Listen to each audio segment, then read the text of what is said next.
दोस्तों आइए सीखते हैं बिहार बोर्ड द्वारा जारी मॉडल सेट के 35वां सब्जेक्टिव को। यह कहता क्या है, एक व्यक्ति जो नदी के एक किनारे पर खड़ा है, नदी के दूसरे किनारे पर स्थित एक पेड़ के शिखर का उन्नयन कोण 60 डिग्री पाता है। कितना डिग्री दोस्तों? 60 डिग्री। जब वह व्यक्ति नदी से 36 मीटर, कितना मीटर? 36 मीटर पीछे हट जाता है तो वह उन्नयन कोण 30 डिग्री, कितना डिग्री का हो जाता है? 30 डिग्री का हो जाता है। पेड़ की ऊंचाई किसका निकालना है? पेड़ की ऊंचाई तथा नदी की चौड़ाई ज्ञात करें। तो दोस्तों ये कहाँ का सवाल है? ट्रिग्नोमेट्री का सवाल है। और ये कितने नंबर का है? 5 नंबर का है। यहाँ देख लीजिए कितने नंबर का है? 5 नंबर का है। और ये दीर्घ उत्तरीय प्रश्न है, इसलिए आप सोचिएगा कि शॉर्ट वीडियो में अब 2-4 मिनट में समझ ले, ये संभव नहीं है। इत्मीनान से, सुकून से अंत तक देखिए तो समझ में आएगा। अगर ये पूरा सवाल समझ लेते हैं तो कई साल आपसे बन जाएगा। आइए हम लोग सवाल हल करते हैं। सबसे पहले क्या किए दोस्तों कि माना कि BC एक नदी है। ये देख रहे हैं B और C, ये नदी है। और क्या है दोस्तों, जिसके एक किनारे पर C पर एक व्यक्ति तथा दूसरे किनारे B पर AB पेड़ है। मतलब क्या है दोस्तों, यहाँ देखिए दोनों की चर्चा है। एक व्यक्ति नदी के एक किनारे पे है तथा पेड़ क्या है? दूसरे किनारे पे है। तो AB क्या हो गया? पेड़ मान लिए है। BC क्या है? नदी की चौड़ाई है। इसी बिंदु पे क्या है? व्यक्ति खड़ा है। तो यहां से जो उन्नयन कोण बनता है ये कितना डिग्री है दोस्तों? ये 60 डिग्री है। यह 36 मीटर फिर पीछे आता है तो कितना डिग्री यहाँ कोण बन जाता है? 30 डिग्री का कोण बनता है। कितना डिग्री का? 30 डिग्री का। एक चीज ध्यान दीजिए, फिगर बना के तब आप लिखिएगा, ये लिखा जाएगा। प्रैक्टिस करिएगा, बार बार देखिएगा, बार बार लिखिएगा। आप भी लिख सकते हैं। तो मान लिया क्या दोस्तों, किनारे B पर AB पेड़ है, जैसा कि आकृति में दिखाया गया है। आकृति में आप देख रहे हैं ना, AB पेड़ है, BC नदी की चौड़ाई है। यहाँ पे व्यक्ति 60 कोण आता है, 36 मीटर पीछे आता है, जो कि यहाँ दिया है। तो कोण कितना आता है? 30 डिग्री। इस बात को भी यहाँ लिख दिए कि पेड़ के साथ व्यक्ति का उन्नयन कोण 60 डिग्री है तथा 30 मीटर पीछे हटने पर 30 डिग्री हो जाता है। जो बात सवाल में कहा कि पेड़ के साथ 60 डिग्री है और 36 मीटर पीछे हटता है तो उन्नयन कितना होता है? 30 डिग्री। आकृति में भी दिखा है और इस बात को यहाँ लिख भी दिए है।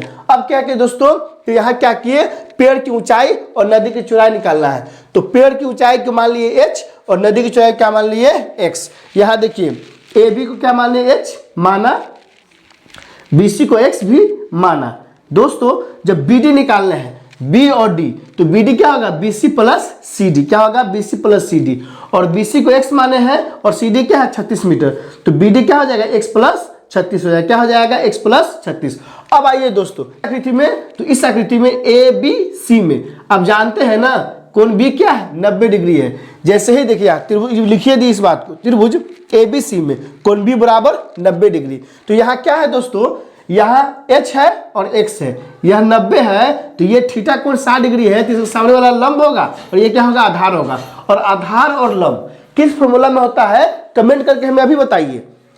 डिस्क्रिप्शन में दोस्तों ट्रिग्नोमेट्री का लिंक लगा दिए, आप वहां जाइए, उन सारे वीडियो को देखिए ताकि ट्रिग्नोमेट्री का कंसेप्ट और अच्छे से क्लियर हो जाएगा। साथ ही दोस्तों बिहार बोर्ड द्वारा जारी मॉडल सेट का लिंक भी लगा दिया है, जाइए देखिए और दोस्तों को भी शेयर करना नहीं भूलिएगा और कमेंट भी कीजिए ताकि पता चले मेरी मेहनत कामयाब है या कामयाब नहीं है। तो दोस्तों ये क्या है? लंब है। ये क्या है? आधार है। और लंब आधार किसमें आता है? तो लंब आधार tan थीटा या cot थीटा। तो हम tan थीटा लेके चलेंगे। tan थीटा वाला क्या होता है फॉर्मूला? लंब बटा में आधार। तो इस कोण के लंब क्या हो जाएगा? AB हो जाएगा, आधार क्या हो जाएगा? BC हो जाएगा। तो AB बटा में BC। tan थीटा या थीटा का मान कितना दिया है? 60 डिग्री। तो tan 60 बराबर क्या हो जाएगा? AB का मान कितना है? h है और BC क्या मान है दोस्तों? x। तो h बटा में x। tan 60 का मान आप जानते हैं, tan 60 का मान क्या होता है? √3। तो √3 बराबर क्या हो जाएगा? h बटा में x। यहाँ से क्या हो जाएगा? x तो क्या है? बटा में, इधर आएगा गुना में, तो √3 इंटू x क्या हो जाएगा? h हो जाएगा। अर्थात h का मान क्या आ गया? तो h बराबर आ गया √3x। इसको क्या मान लिया? समीकरण 1। तो यहाँ से क्या मान निकल गया? x के रूप में h का मान निकल गया। किसके रूप में? तो x के रूप में h का मान निकल गया। अब क्या करते हैं दोस्तों, इस पूरे त्रिभुज में, किसमें? इस पूरे त्रिभुज में लेते हैं A, B और D में। किसमें दोस्तों? A, B, D में। क्या है दोस्तों? तो यहां भी क्या है? कोण B बराबर कितना डिग्री है? 90 डिग्री है। इसलिए जब 30 इस कोण का लेंगे तो ये क्या हो जाएगा, लंब होगा, ये क्या होगा, आधार होगा। और आधार और लंब किसमें, तो tan का इस्तेमाल करते हैं हम लोग, तो tan थीटा बराबर क्या हो जाएगा, AB बटा में BD। ध्यान दीजिए, लंब बटा में आधार, AB क्या हो गया लंब और BD क्या हो गया आधार। tan 30 का मान क्या होता है, 1 बटा में √3। x का मान क्या है दोस्तों, √3x, तो यहाँ √3x हो गया। और BD क्या है दोस्तों, तो BD का मान यहाँ देखिए x प्लस 36, तो यहाँ क्या डाल दिए दोस्तों, x प्लस 36।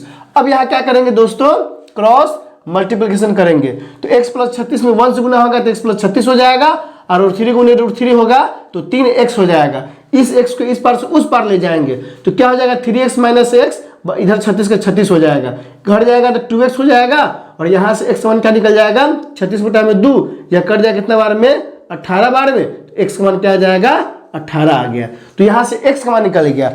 अब क्या करेंगे, x का मान समीकरण 1 में डालेंगे तो किसका मान निकलेगा, h का मान निकलेगा। तो यहाँ लिख दिए x का मान समीकरण 1 में रखने पर, जैसे ही दोस्तों समीकरण 1 में रखे हैं, h बराबर क्या है, √3x है, तो यहाँ h बराबर क्या हो गया, √3 गुने 18, क्योंकि x का मान कितना दिया है, तो 18 दिया है, तो यहाँ से क्या हो जाएगा, 18 गुने √3, h बराबर हो गया 18√3। दोस्तों आप √3 के मान यहाँ डाल सकते हैं, जब √3 के मान डालिएगा ना तो दशमलव में आंसर आएगा। आंसर अलग अलग आता रहता है लेकिन सब क्या आता है, एक ही होता है, इसलिए घबराने की जरूरत नहीं है।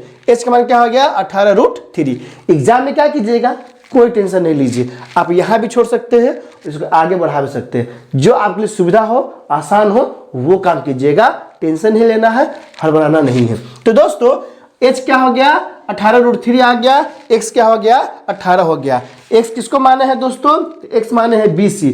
BC क्या है, नदी की चौड़ाई, तो नदी की चौड़ाई कितना आ गया, 18। h किसको माने हैं, तो पेड़ की ऊंचाई, पेड़ की ऊंचाई कितना आ गया, 18√3। इसी के ऊपर लिख दिए, अतः पेड़ की ऊंचाई 18√3 मीटर है तथा नदी की चौड़ाई 18 मीटर है। तो दोस्तों इसमें कहीं कोई दिक्कत हो तो आप कमेंट करके हमें बता सकते हैं कि आपने सीख लिया, कमेंट करके हमें बताइए। वीडियो अच्छी लगी हो तो लाइक कीजिए, मेरे चैनल को सब्सक्राइब कीजिए, और दोस्तों के बीच जरूर से जरूर शेयर कीजिए। बहुत बहुत शुक्रिया।